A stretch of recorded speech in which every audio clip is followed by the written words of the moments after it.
Since I reported 6 cases yesterday, we've had a total of 11 cases of COVID-19 reported over the last 24 hours.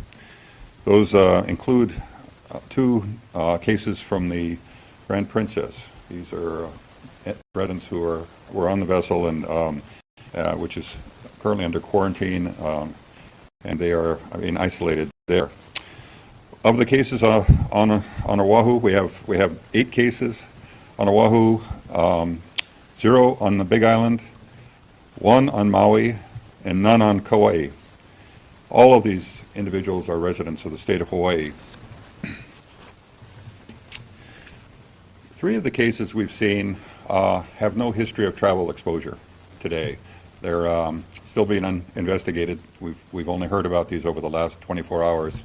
But it's the first sign that we've seen for a while that there is some localized community transmission occurring.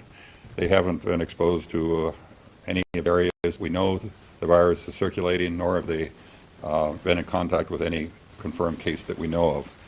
We expected this to happen.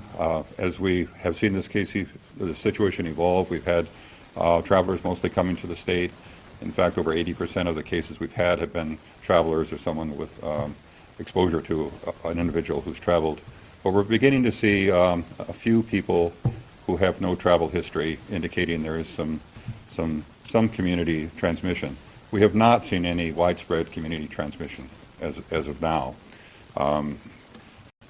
That is possibly going to change in the near future, but I'm very pleased that the measures that the governor has implemented and we're all following are seemingly having some effect.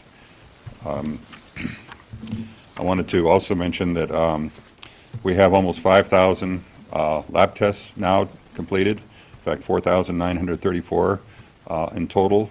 Most of those are being done by the private labs in the state. Our state laboratory is focusing on confirmation testing and in surveillance. None of the individuals who we've tested in our surveillance program have shown to be positive, which again reinforces the fact that we're not seeing widespread community transmission. But this is the time that social distancing is going to make a difference. This is where you should take isolation or your distancing very, very seriously and adhere to the guidelines that are being put out. Don't go to restaurants.